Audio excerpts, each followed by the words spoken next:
in St. Marks, Florida, in Wakulla County, a small town in a county made up of mostly bodies of water. We're meeting with Captain Dustin Antrobus with Fish and Hunter Charters here at Shields Marina to learn about the ecosystems that call the Forgotten Coast home.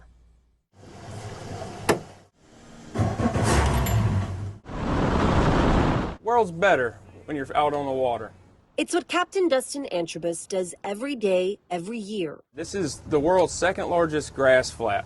It's only second to the Great Barrier Reef flats.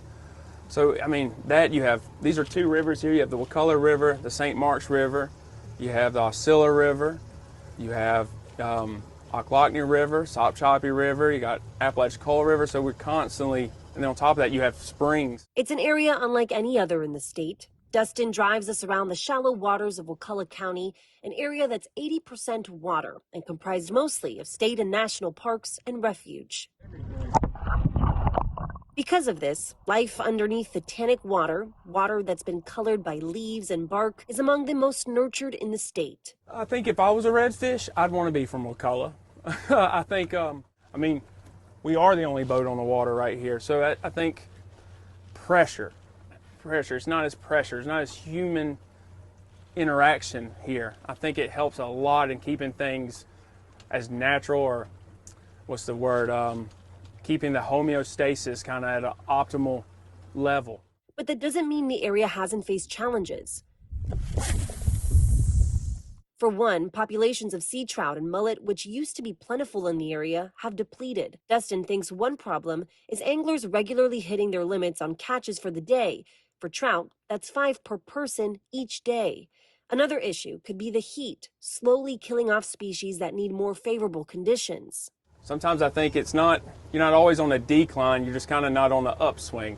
I think sometimes you're on an upswing and you think, oh, this is how it should be, when you don't really kind of know you're in the good times until it's a bad time or a slow time. That's what could be said for scallops. They are a staple that's put small coastal towns like Steinhatchee on the map, but their growth has been stagnant. They've done good by keeping commercial interest off of it. You have to come out and get them or bribe somebody you know to give them to you. Another species that has put the Gulf waters on the map is red snapper. According to the Florida Fish and Wildlife Conservation Commission, in the Gulf of Mexico, the season only runs for a month. For those fishing on their personal boat, the limit is 2 fish, and they have to be a minimum of 16 inches. But charter boats like Dustin's can only catch and release. Yeah, it's nice to have fish for the future, but at the same time, in an industry where I make a living putting people on fish, it's kind of a hard sell to certain people to say, well, we only get one of those.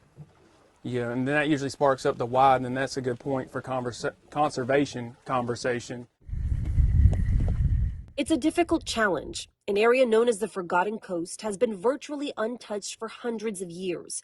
But in the most recent decade, development and expansion has had an impact on the area's most prized possession, the seagrass and seafloor, the incubator of the diversified life here in the Gulf. For a good example, every time there's concrete poured, that water hits a drain, and that drain drains here. So all that fresh water is not good for these grass flats. The sandbar areas, and those where everybody hangs out and has time, but the irony is those are like early staging of that bleaching, that fresh water coming through those rivers starting to take out some of that grass.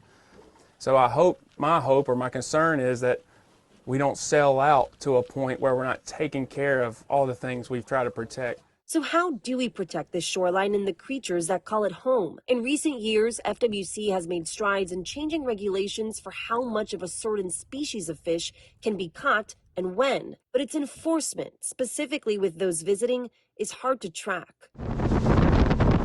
Dustin says he charters about 150 trips a year, but he's getting more and more calls as people start to call his backyard home.